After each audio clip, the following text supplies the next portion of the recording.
So this is the picture of Moti Lal Nehru. اب آتے ہیں ون بائی ون ہم نہرو رپورٹ کے ایک ایک پوائنٹ کو سمجھنے کی کوشش کرتے ہیں.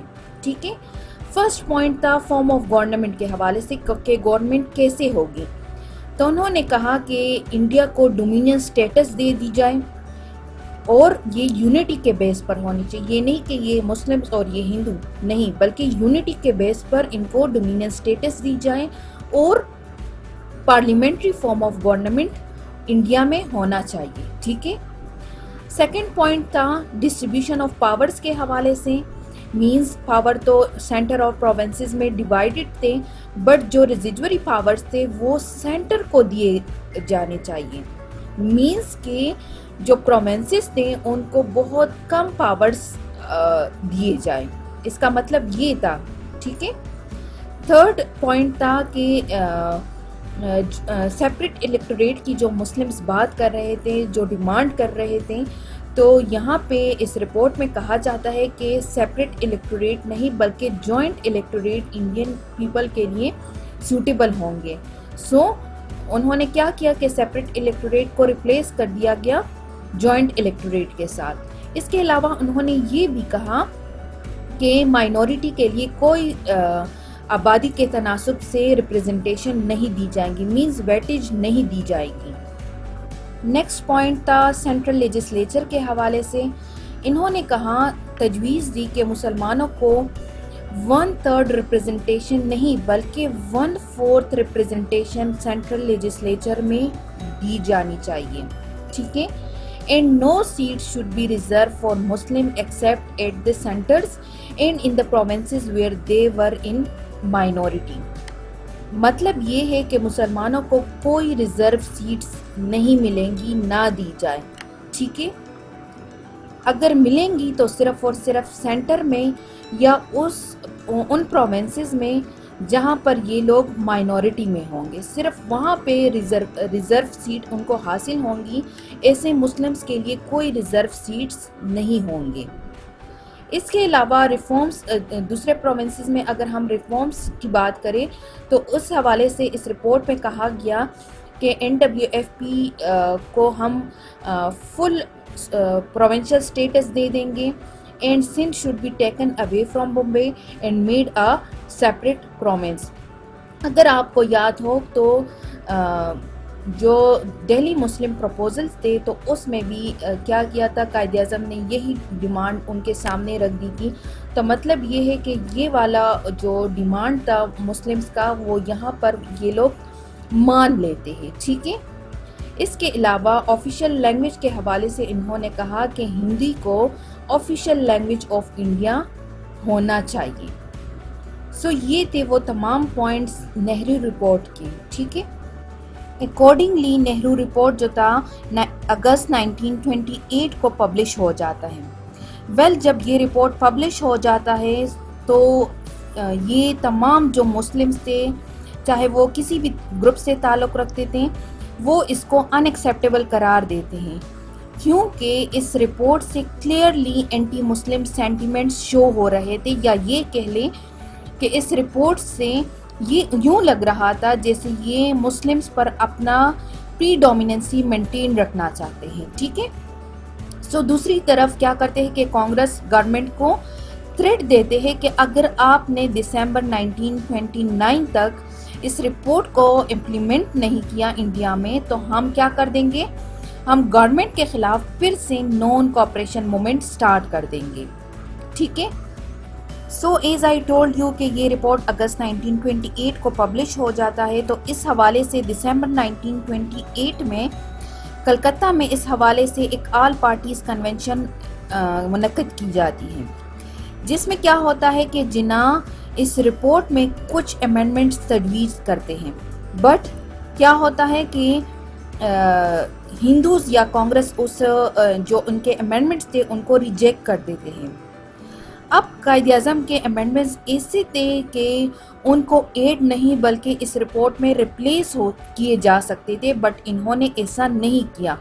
اور یہ بھی کہا جاتا ہے کہ اگر یہ لوگ ان امینڈمنٹس کو مان لیتے، ایکسیپٹ کر دیتے تو اس سے ہندو اور مسلم کے درمیان جو گلف بنی ہوئی تھی وہ ختم ہو سکتی تھی، بٹ اس طرح نہیں ہوا۔ کیا ہوا کہ ہندوز نے کیا کیا، ان کے امینڈمنٹس کو ریجیکٹ کر دیے، سو دوسری طرف مسلمس نے بھی رپورٹ کو کیا کیا، ریجیکٹ کر دیا۔ So this was all about the Nehru report. Next video میں آپ کو سمجھانے کی کوشش کروں گی کہ جناح کے وہ پروپوز امینڈمنٹس کون کون سے تھے، ٹھیک ہے، مینس کہ ہم نیکسٹ ویڈیو میں قائد اعظم کے 14 پوائنٹس کو ڈسکس کریں گے۔ So hope you guys will understand this, and if you like my video, do subscribe my channel and hit the bell icon.